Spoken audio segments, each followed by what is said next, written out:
प्रिय विद्यार्थियों, मैं doctor Deepak Salvi, assistant professor in drawing and painting eight government college Sagwara,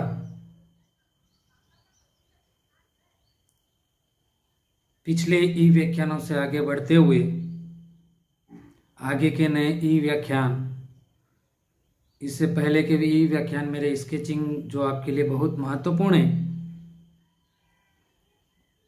अब आगे के ई व्याख्यान में थियोरेटिकल पार्ट की ओर बात करते हैं, जो कि हमारा फंडामेंटल ऑफ आर्ट, जिसको बेसिक एलिमेंट्स भी कह सकते हैं, कला के मूलभूत तत्व। तो इस ई व्याख्यान में मैं कलाओं के वर्गीकरण के बारे में बात करेंगे मोटे रूप से, कला के महत्व के बारे में बात करेंगे मोटे रूप से, और महत्वपूर्ण बिंदुओं को हम रेखांकित करेंगे। तो इस ई लेक्चर में हम कलाओं के वर्गीकरण के बारे में बात कर रहे हैं। कलाओं की संख्या के बारे में जो विद्वान लोग हैं वो एकमत नहीं है, और कुछ विद्वानों के अनुसार कला का वर्गीकरण नहीं किया जा सकता है। कुछ विद्वानों ने कलाओं का श्रेणी विभाजन तो किया है, किंतु इनका वर्गीकरण नहीं किया है, क्योंकि एक कला दूसरी कला से कहीं न कहीं किसी न किसी रूप से जुड़ी हुई है।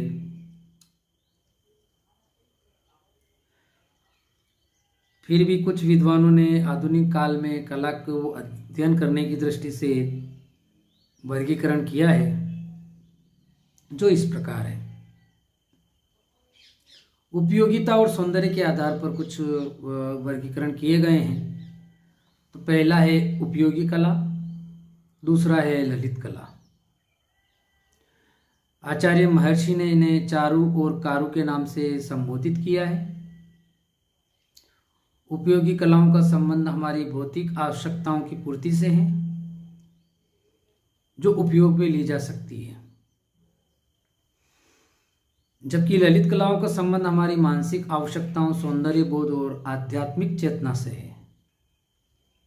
अतः आनंद और सौंदर्य ग्राह होने के कारण ललित कलाएं उपयोगी कलाओं से अधिक महत्वपूर्ण है। उपयोगी कलाओं के अंतर्गत जिनका उपयोग किया जाए, और ये कलाएं पूर्णतः व्यावसायिक होती है, जैसे सुथारी, सुनारी, हस्तकलाएं आदि। ये कलाएं हमारे जीवन को सजाती है, संवारती है और जीवित रखती है। लेकिन ललित कलाएं जो है वो सौंदर्यात्मक होती है। और पाश्चात्य विद्वानों ने ललित कलाओं के 5 प्रकार बताए हैं, जिसमें काव्य कला, संगीत कला, चित्रकला, मूर्ति कला और स्थापत्य कला है। इसमें काव्य कला को उच्च और स्थापत्य कला को निम्न श्रेणी में रखा है। कुछ विद्वानों ने कलाओं का वर्गीकरण मेजर आर्ट और माइनर आर्ट के रूप में किया है। मूल रूप से मेजर आर्ट ललित कलाओं के लिए और माइनर आर्ट उपयोगी कलाओं के लिए उपयुक्त किया गया है। हेगेल ने कलाओं का वर्गीकरण इंद्रियों के आधार पर किया है। उन्होंने ये विभाजन जो है वो दृश्य और श्रव्य 2 प्रकार से किया है। इसमें नृत्य, शिल्प, मूर्ति व वास्तुकला को दृश्य कलाओं और संगीत व काव्य कलाओं को श्रव्य कलाओं के अंतर्गत रखा है। दृश्य कलाएं दिखाई देने के कारण मूर्त कला कहलाती है, और संगीत और काव्य कलाएं जो है वो नेत्रों का विषय नहीं होने के कारण अमूर्त कलाएं कहलाती है। भरत मुनि ने नाट्य शास्त्र के कलाओं के वर्गीकरण मुख्य और गौण रूप में किया है। उनकी मान्यता है कि नाट्य कला के संबंध में अन्य कलाएं गौण हैं, क्योंकि नाट्य कला में अन्य कलाओं का उचित समावेश हो जाता है।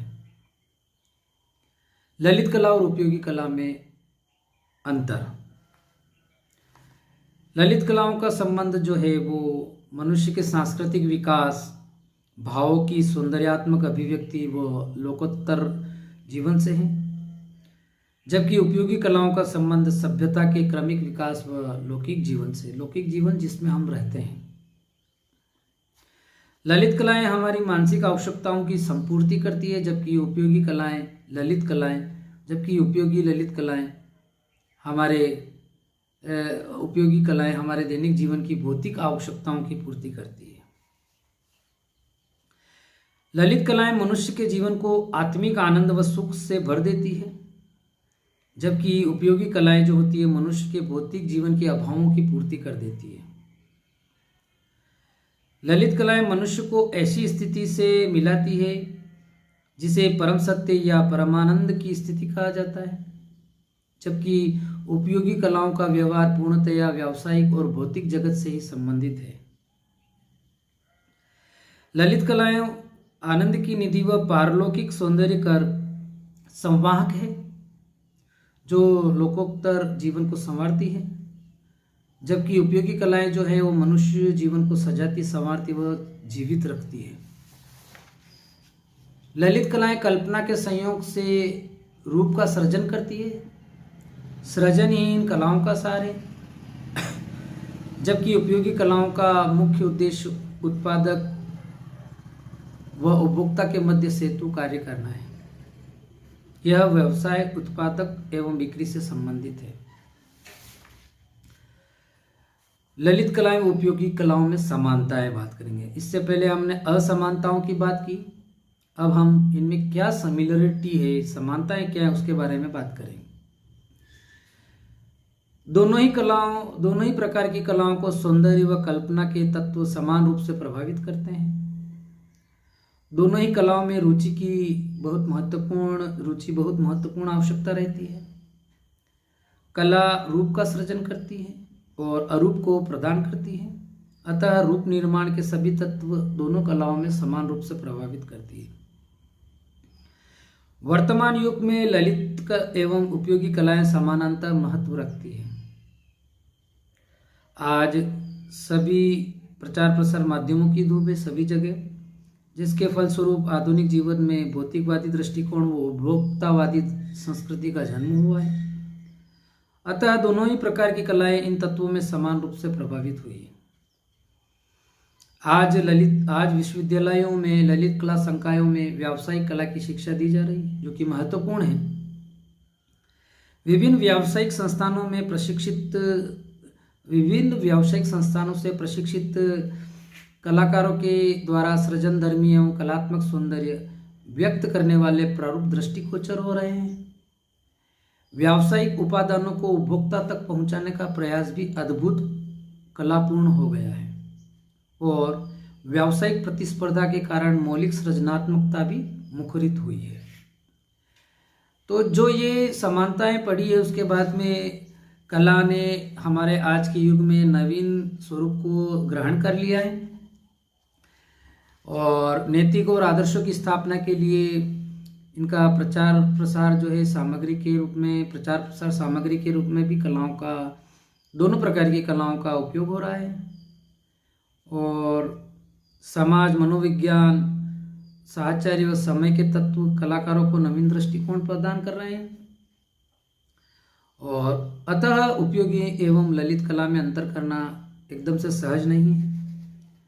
किसी भौगोलिक सीमा में वही कला उपयोगी होती है तो अन्य देशीय सीमा में वह ललित कला हो सकती है। अंतर मूल रूप से यही है कि ललित कलाओं की सार्थकता अपेक्षाकृत सौंदर्य के साथ अधिक है, वह उपयोगी कलाओं में उपयोगिता के साथ अधिक है।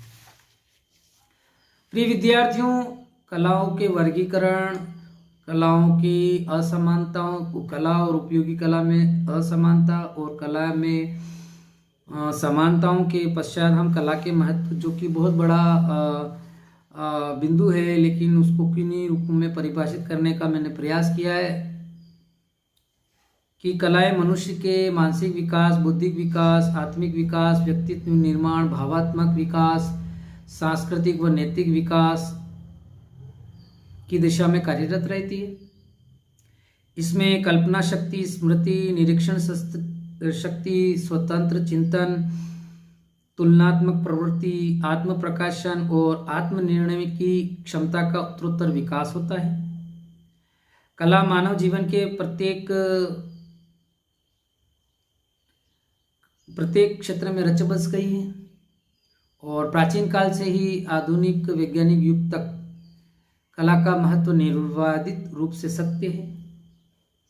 ललित कलाओं के साथ सौंदर्य आवश्यक रूप से जुड़ा हुआ है। अनेक परिभाषाओं एवं वर्गीकरण के बाद भी वास्तविकता यह है कि हर कला का हर स्वरूप मानव को आत्मसंतुष्टि प्रदान करता है। कला सजीव जगत को सौंदर्यानुभूति प्रदान करता है। कला कार्य करने की वह शैली है जिसमें हम सुख या आनंद मिलता है।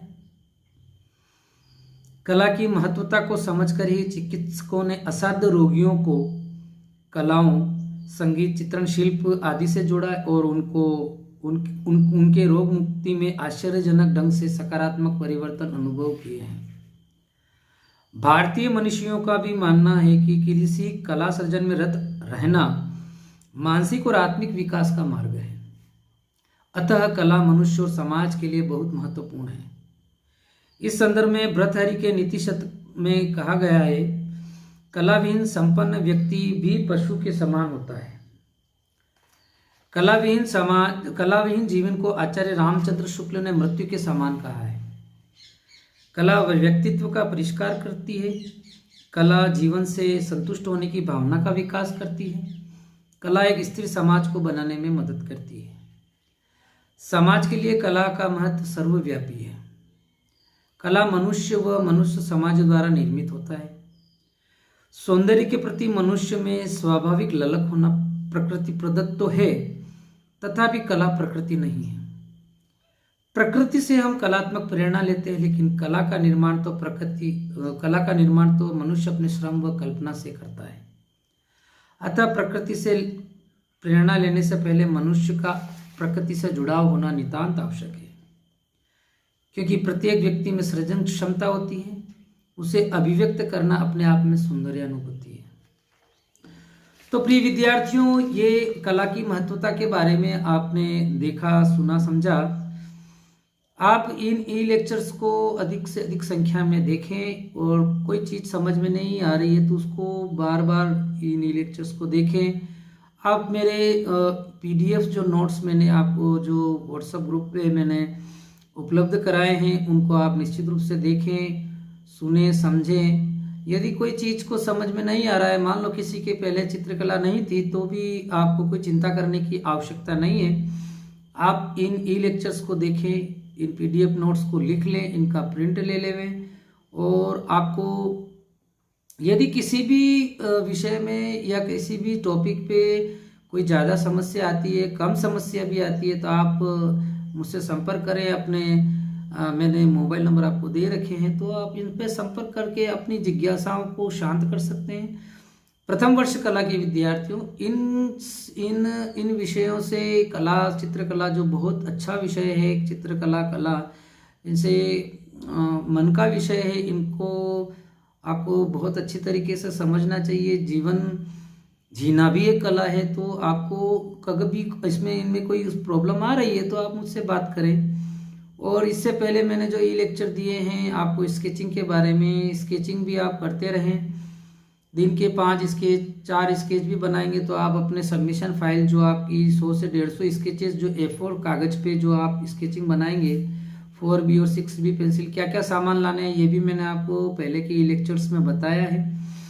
और आपको कप प्लेट, कम से कम वस्तु चित्रण जो आपका पेपर है उसमें कम से कम 3 निर्जीव वस्तुएं वो शीट पे, हाफ इंपीरियल शीट पे होनी चाहिए। 3 कम से कम, ज़्यादा से ज़्यादा 5-6 जो भी हो, कम से कम 3 होनी चाहिए, जिसमें कप प्लेट, ग्लास, जग, गुलदस्ता, रिमोट, टीवी, ये ऐसी चीज़ें आप बना सकते हैं। निर्जीव वस्तुओं की सबसे बड़ी खासियत ये कि ये हिलती डुलती नहीं है, तो आपको लाइट एंड शेड, पेंसिल से लाइट एंड शेड, और अगर पेंसिल से अगर एक बार अच्छा हो गया तो मुझे चेक करा ले, तो उसमें कलर करना भी आप लाइट एंड शेड बना के बता सकते हैं। तो प्रिय विद्यार्थियों, समय आपके पास बहुत कम है और इस लॉकडाउन में आपको ज़्यादा से ज़्यादा कार्य करना है। और इसी आशाओं के साथ में कि आप स्केचिंग भी बना रहे होंगे और PDF नोट्स भी मेरे उतार रहे होंगे, इस ई लेक्चर भी सुन रहे होंगे, इसी आशा के साथ में शुभकामनाएं। धन्यवाद।